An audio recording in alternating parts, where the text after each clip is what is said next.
స్పష్టమైన విధానాలతో ముందుకెళ్తున్నారంట. ఏ విషయంలో మీరు స్పష్టంగా వెళ్తున్నారనేది ఒకసారి ప్రజలకు చెప్పే ప్రయత్నం చేయండి సార్. ఏ విషయంలో స్పష్టత ఉంది మీకు? అంటే కేసీఆర్ గారు కావచ్చు, గతంలో బీఆర్ఎస్ చేసిన అక్రమాలపై, అరాచకాలపై మీకు స్పష్టత ఉందా? మీ ప్రభుత్వంలో మీరు చెప్పిన 6 హామీలు అమలవుతున్నాయా లేదా అని దానిపై మీకు స్పష్టత ఉందా? మీ పాలసీలపైన మీకు స్పష్టత ఉందా? మీ ప్రభుత్వంలో విద్యా వైద్యం పైన మీకు స్పష్టత ఉందా? ప్యూర్ రేర్ అని చెప్పి ఒక తీసుకొచ్చారు, దానిపైన మీకు స్పష్టత ఉందా?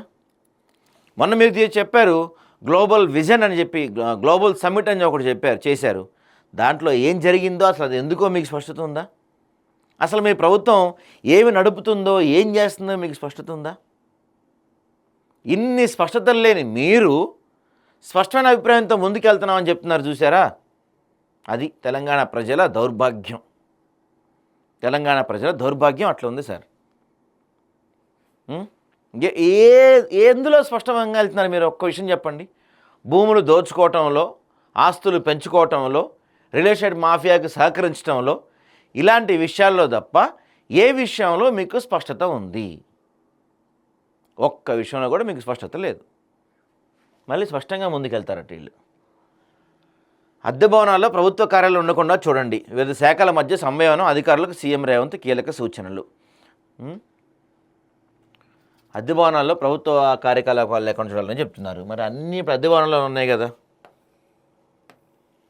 అధికారుల పనితీరు మరింత మెరుగవ్వాల్సిందే. నిర్లక్ష్యంగా వ్యవహరిస్తే కఠిన చర్యలు తప్పవు. సమన్వయం, సమర్థతతో తెలంగాణ రైజింగ్ విజన్ 2047 సాధ్యమే. ప్రభుత్వ కార్యాలయాలు ఇకపై అద్దె భవనాల్లో ఉండకూడదు. కేంద్ర ప్రాయోజిత పథకాల నిధులను సద్వినియోగం చేసుకోవాలి. అన్ని శాఖల కార్యదర్శుల సమీక్షలో సీఎం రేవంత్ రెడ్డి. ప్రభుత్వం ఎంత గొప్ప కార్యాచరణ తీసుకున్నా అది 100కి 100 విజయవంతం కావాలంటే అధికారుల సహకారం ఉండాలి. ఇప్పటికంటే పనితీరు మరింత మెరుగుపరుచుకోవాలి. పనితీరులో మార్పు రాకపోతే, నిర్లక్ష్యంగా వ్యవహరిస్తే కఠిన చర్యలు తప్పవు అని చెప్తున్నారు. ఇది మీరు వచ్చి 2 సంవత్సరాలు పూర్తి అయిపోయింది సార్. 2 సంవత్సరాలు పూర్తి అయిపోయిన తర్వాత మీరు ఇప్పుడు ఈ మాట చెప్తున్నారు. అంటే 2 సంవత్సరాలు పూర్తి అయిపోయిన తర్వాత కూడా మీకు ఈ రోజుకి అధికారులపై పట్టు లేదు, శాఖలపై పట్టు లేదు, మంత్రులపై పట్టు లేదు. కఠిన చర్యలు తీసుకుంటామని చెప్తున్నారు. మొన్న హిల్ట్ స్కామ్, ఈ హిల్ట్ ఒప్పందం గురించి మీకన్నా ముందే, అంటే ప్రభుత్వం చెప్పడం కన్నా ముందే ఒక ఐఏఎస్ అధికారి ద్వారానో లేకపోతే ఒక మంత్రి ద్వారానో ఆ విషయం బయటకు వచ్చి సోషల్ మీడియా మొత్తం గొడవ చేస్తే అది ఎవరు చేశారో కూడా తెలుసుకోలేని పరిస్థితుల్లో మీరున్నారు. నిన్న అక్కడ మనం ఇక్కడ జాన్ అకాడమీ అని మేడ్చల్లో ఒక స్కూల్ ఉంది. అక్కడ ఒక చిన్న పిల్లవాడు 9 రోజులు అయింది కనిపించకుండా, 10 రోజులు అయింది కనిపించకుండా పోయి, 10 రోజులైంది. పలు బృందాలు అక్కడ వెతుకుతున్నట్టు నటిస్తున్నారు.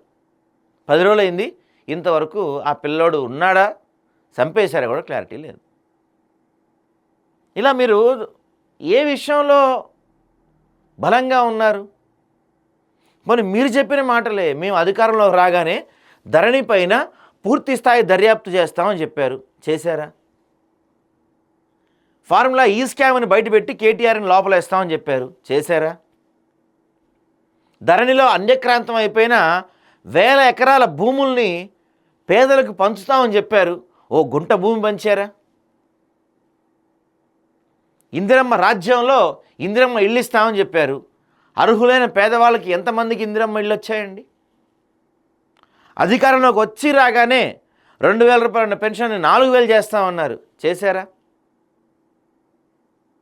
కేసీఆర్ కిట్ అని ఒకప్పుడు వీళ్ళు డెలివరీ అయిన వాళ్ళకి, బాలింతలకి కేసీఆర్ కిట్ అని ఒకటి వచ్చేది, అది ఎటుపోయింది ఇప్పుడు?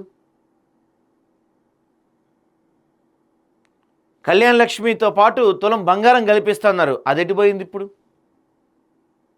104 వాహన సేవలు ఏమైపోయినాయి ఇప్పుడు? మిషన్ కాకతీయ, మిషన్ భగీరథ, అందులో మొత్తం కమిషన్లు ఉన్నాయి, వాటిని మొత్తం బయటికి తీస్తామన్నారు, అవేమైనాయి ఇప్పుడు? 2 సంవత్సరాల్లో మీరు ఒక్క దానిపైన కూడా మీరు ఏం చర్యలు తీసుకోలేకపోయారు. ఈరోజు మీరు మళ్ళీ మాట్లాడుతున్నారు, మేము చర్యలు తీసుకుంటాం, మేము కఠినంగా ఉంటాం అని.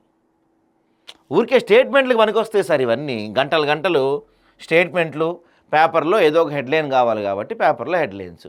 ముఖ్యమంత్రి గారు మాట్లాడారు కాబట్టి అన్ని పేజీల్లో ఫస్ట్ బ్యానర్ ఐటమ్ కింద ఇవి ఉంటాయి అన్ని పేజీల్లో. ఇప్పుడు వీళ్ళు ఏమంటున్నారు, బీఆర్ఎస్ వాళ్ళు ఏమంటున్నారు, ఇప్పుడు మన కేసీఆర్ వచ్చి బయటకు వచ్చి ప్రభుత్వం దుమ్ము దులిపాడు కదా, ప్రభుత్వం తాడదీస్తా అన్నాడు కదా, అందుకని భయపడి ఇప్పుడు ఈ కేసుల్ని బయటికి తీశారు, ఫోన్ ట్యాపింగ్ కేసు అని చెప్పి వాళ్ళు చెప్పుకుంటున్నారు. మరి వాళ్ళు అలా చెప్పుకునే అవకాశం ఇచ్చింది ఎవరు? ఇన్ని రోజులు మీరు గుడ్డిగుర్రం పళ్ళుదమేరా, ఈరోజు మీకు మెలకు వచ్చిందా? సేమ్ అదే చెప్తున్నారు. ఇదిగో ఇందాక మనం చూసాం కదా, కేటీఆర్ అదే చెప్తున్నాడు. ఆయన మా నాన్న బయటకు వచ్చి ప్రశ్నించాడు, ఆ ప్రశ్నించినందుకు వీళ్ళకి తడిచిపోయి ప్యాంట్లు వెంటనే ఈ కేసులు బయటికి తీస్తున్నారని చెప్తున్నారు. ఇప్పుడు ఒకటి, ఫోన్ ట్యాపింగ్ జరగలేదా? 100% జరిగింది. ఫోన్ ట్యాపింగ్ అడ్డం పెట్టుకొని మీరు అనేక అక్రమాలు చేయలేదా? 1000% చేశారు. కానీ వాటిని వీళ్ళు బయటికి తీలేకపోతున్నారు. మేము రాగానే ఫోన్ ట్యాపింగ్ సంగతి తెలుస్తాను, 2 ఏళ్ళు అయిపోయింది, 2 ఏళ్ళు సైలెంట్గా ఉండి ఇప్పుడు దాని గురించి ఇంకో సిట్టో బొట్టో తొక్కో ఏదో వేసి ఏదో చేస్తున్నారు. ఉపయోగం ఏంటి? మేము అంటే ఇప్పుడు కేసీఆర్ని అరెస్ట్ చేస్తేనో, కేటీఆర్ని అరెస్ట్ చేస్తేనో, హరీష్ రావుని అరెస్ట్ చేస్తేనో మాకంటే ప్రజలకి ఏమో ఉపయోగం ఉందా? రూపాయి ఉపయోగం ఉందా ప్రజలకి చెప్పండి? కేసీఆర్ని అరెస్ట్ చేశారు, వెరీ గుడ్. ఒక రోజంతా టీవీలో పేపర్లో వార్తలు వస్తాయి, 2 రోజులు వస్తాయి, 3 రోజులు వస్తాయి. తర్వాత ఏంటి? ఈ 10 సంవత్సరాల తెలంగాణలో ప్రజలు నష్టపోయిన సంపదను ఎవరు తిరిగి తీసుకొస్తారు? ఎవరు తిరిగి ఇస్తారు? కూలేశ్వరం అని మాట్లాడేవు నువ్వు. మరి ఆ కూలేశ్వరంపై విచారణ ఎందుకు చేపట్టలేకపోయావు నువ్వు? దాన్ని ఎందుకు సైలెంట్గా సిబిఐ కోర్టులో వేసావు నువ్వు? ఒక్క అంశం పైన కూడా క్లారిటీ లేదు కదా సార్ మీకు. ఒక్క అంశం పైన కూడా ప్రభుత్వ కార్యాలయాలు ఇకపై అద్దె భవనాల్లో ఉండకూడదు, ప్రభుత్వ స్కూల్స్ ఇవి మాత్రం అత్యంత దారుణమైన పరిస్థితుల్లో ఉండొచ్చు. నిన్న ఒక చోట వార్త చూశాను, ఎక్కడ చోట పేపర్లో రాశారేమో, బహుశా రాసి ఉంటారనే కోరుకుంటున్నాను. దాదాపుగా 600 స్కూళ్ళు క్లోజ్ చేసిరంట. 600 స్కూల్స్. ఎందుకు? అడ్మిషన్స్ లేవని. వాటి గురించి ఎందుకో మాట్లాడవు మరి నువ్వు, మీ ప్రభుత్వం మాట్లాడదు. మిమ్మల్ని అడుగుతున్నాం ఎందుకంటే ప్రత్యేకంగా మీరు కూడా విద్యాశాఖ మంత్రి మీరే కాబట్టి. 600 స్కూల్స్ మూసేసే పరిస్థితి వచ్చిందంటే తెలంగాణలో ఏంటండి పరిస్థితి? మరి ఏమి నడుస్తుంది మన దగ్గర? ఏకాడికి భూములు భూములు భూములు సంపాదించుకోవాలి, అవతల పడాలి. ఇదే కనిపిస్తుంది. విజన్ అంటే కేవలం ప్రచారానికి పరిమితమనే అపోహను తిప్పికొట్టేలా దార్శనిక పత్రంలో ఉన్న ప్రతి అంశం అమలు చేసేందుకు వెంటనే నడుం బిగించాలి. ప్రభుత్వం ప్రతిష్టాత్మకంగా భావిస్తున్న ప్యూర్, రేర్ అభివృద్ధికి పక్కా ప్రణాళిక సిద్ధం చేయాలి. అన్ని విభాగాలు సమన్వయంతో సమర్థంగా పనిచేస్తే తెలంగాణ విజన్ 2047 లక్ష్యాలను అలవోగ్గా సాధించగలం అని ముఖ్యమంత్రి రేవంత్ రెడ్డి పునరుద్ఘాటించారు. సచివాలయంలో మంగళవారం వివిధ అంశాలపై నిర్వహించిన సమావేశానికి సిఎస్కే రామకృష్ణారావు సహా ప్రత్యేక ప్రధాన కార్యదర్శులు, సీఎంఓ అధికారులు, అన్ని శాఖల ముఖ్య కార్యదర్శులు, ఉన్నతాధికారులు హాజరయ్యారు.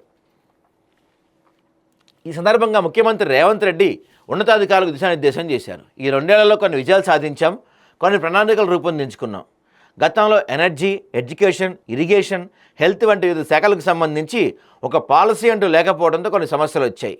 అందుకే ముఖ్యమైన విధానాలు తీసుకొచ్చామని చెప్తున్నారు. ఇప్పుడు మీరు ఇంకా తెచ్చే కాడే ఉన్నారు. ఆల్రెడీ మీరు వచ్చి 2 సంవత్సరాలు పూర్తి అయిపోయింది, మహా అయితే ఇంకా 3 సంవత్సరాలు ఉంది. ఈ 3 సంవత్సరాల్లో ఒక 1 ఇయర్ మీకు పోద్ది ఎలక్షన్స్ కోసం. అంటే ఇప్పుడు next MPTC elections, ZPTC elections, municipal elections, GHMC elections, ఇట్లా ఒక సంవత్సరం మొత్తం ఎలక్షన్స్కి పోతానే ఉంటుంది. 2026 మొత్తం మీకు ఎలక్షన్స్కే పోద్ది. 27 ఒక్కటే మీరు పరిపాలన చేస్తాను. 28 వచ్చిందంటే మళ్ళీ ఇంక ఎలక్షన్స్ వచ్చేస్తూనే ఉంటాయి.